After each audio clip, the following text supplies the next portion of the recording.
Petronas is the title sponsor and also the technical partner to the Mercedes team. So that means that we provide the fluids that go into the car. So we've got the Petronas Syntium engine oil, the Tutela gearbox and functional fluids, and the Premax fuel.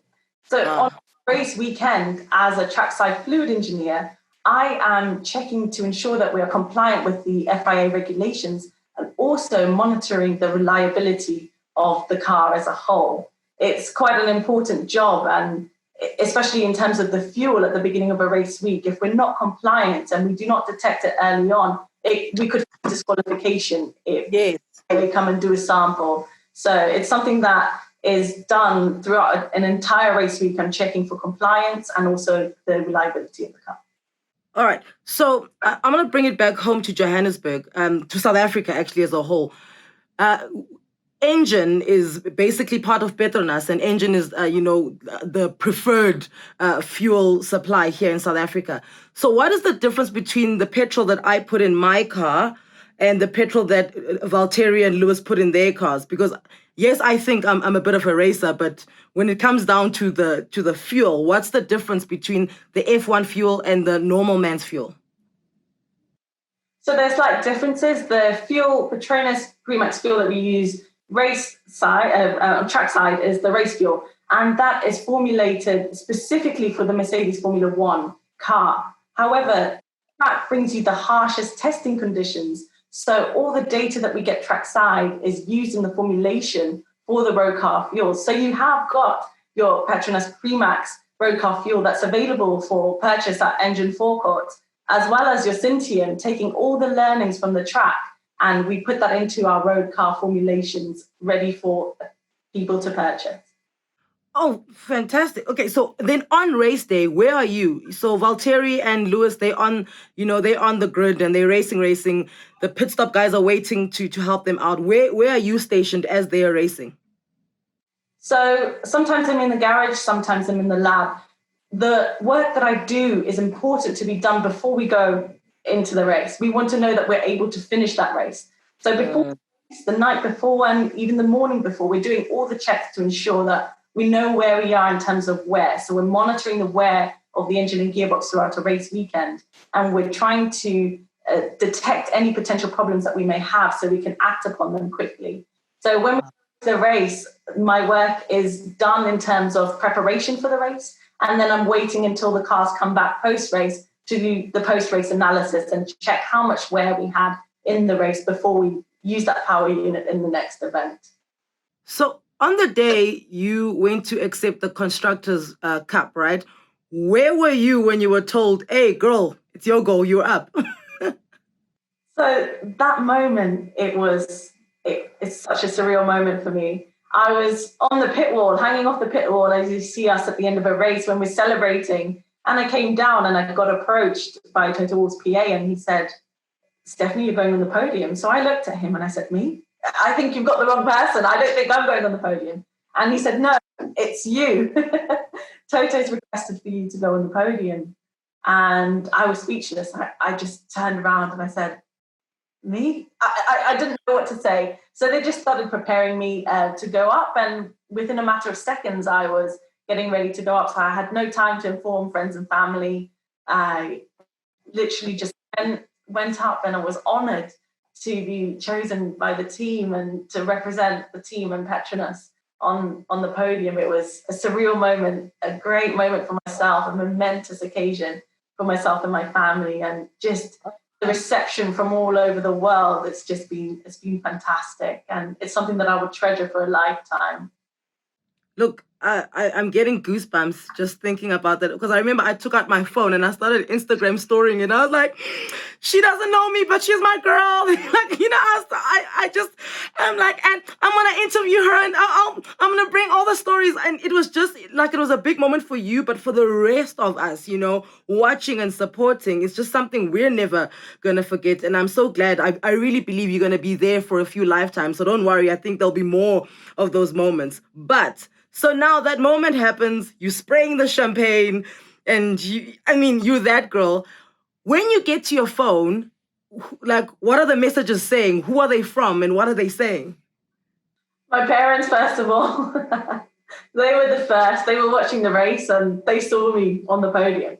As I said, I didn't have a chance to message them. So they had sent me voice notes screaming, and my dad, both of them were in tears, really. And my grandparents as well, or my grandma, both my grandmas, they cried. They were FaceTiming me. And I was receiving a lot of messages from family. They were the first to contact me. But not only that, my social media went out of control as well. So I just took a moment to just reflect and really enjoy the moment for what it was, and just to celebrate with my family. That was the most important thing to me, just to celebrate with the team and my family. So whilst I was trackside, I enjoyed that moment, celebrated with the team, and then continued to do our pack down. And I couldn't wait to get home 2 weeks later to see my family and to really celebrate. You work closely with the drivers, Valtteri as well as Lewis. Do you see their game face change, or is that who they are all the time, from when they're dealing with you guys and they're going over the fuel and they speaking to all the engineers, and then as you watch them get into the cars and they leave? Like, do you see a certain, like, a flick, like a crazy switch, like it's time to go? I think before they go into a session, they're really focused on themselves and just getting prepared, so that they get to the zone, and we don't really interfere with them in the hour or so before the race. But other than that, when it's not race sessions, or they come up to us, they do have conversations with us, and it's great to have conversations with them and Toto, and they're very open to be approached. And both the drivers to come into the lab every year. Lewis and Valtteri come in at the beginning of the year, have a look at the new equipment we have in the lab, and discuss the fluids with us. And it's just great to have that conversation with them, and to have a relationship with everyone on the team. We're a great team, and it's all about the teamwork. We're all working together to achieve the same goal. So it's one big happy family, and honestly, it's just been an amazing experience. And they embraced me with open arms and provided me an environment where I feel like I can thrive. So I'm really, really enjoying it so far. Yeah. And when you look at the sports in general, outside of the fact that we can't, attend the races anymore, what would you say has been a really big shift in terms of how it's executed because of COVID-19? So a lot has remained the same. We're still providing the same service that we did to Mercedes and the customer teams.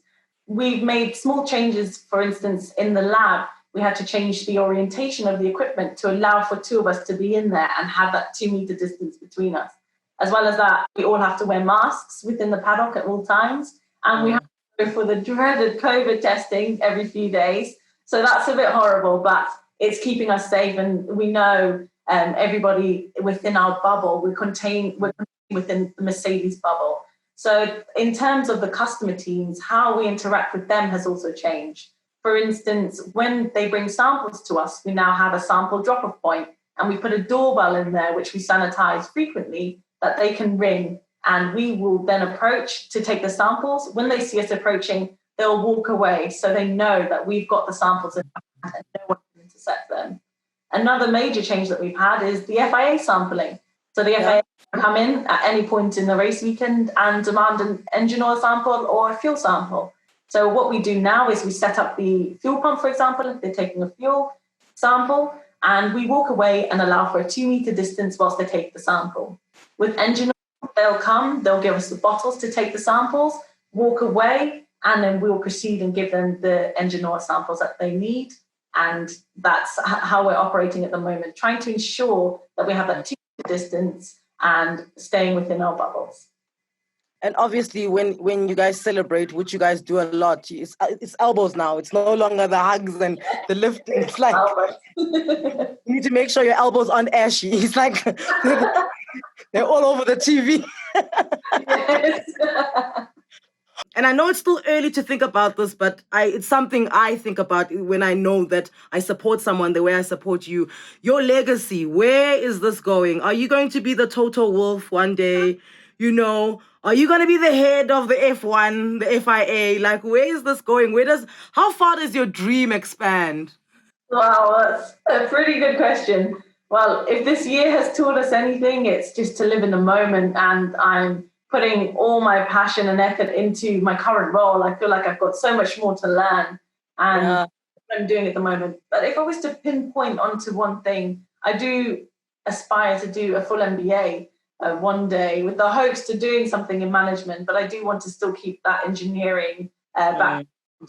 And I have self-funded an MBA Essential Certificate myself, just to ensure that it's really what I want to do, because they're not exactly cheap, the MBA. So I did that really well in it, and I really, really enjoyed it. So that's a long-term goal. Right now, I just want to stay in Formula One, enjoy the moment, and see where it takes me.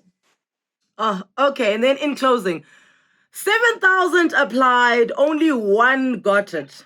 Do you speak to any of the 6,999? I have spoken to some of them. Yes, I have. The final five, we were all pretty close. We were in Kuala Lumpur for nearly a week together. So we did build some friendships, and it didn't end at the end of the interview process. There were no hard feelings, and we're still in contact now. Yes. Excellent. Well, I don't know. Have you picked a favorite grid? Is it, which one is it? Is it Kuala Lumpur because that's close to your heart? Is it, is it Bahrain? Is it Spa? Which one do you have in your mind, like your favorite grid, even from being a Formula One watcher, even before getting to Petronas? Do you have like your favorite one? Oh, I don't really, but I do like Baku for the sights that you can see from the track, and just it being a street circuit. There's always a lot of interesting action there, so that's one of my favorites. But honestly, it's just every race it's great. Every race is amazing. Stephanie, thank you so much for your time. Like, I thought I knew you because I stalked you long enough for this interview, but now you've just opened another door, and everybody that watches us, I hope for them as well, the same thing's going to happen. And you just continue to rise, and you have all our support really for the rest of your life. Thank you very much.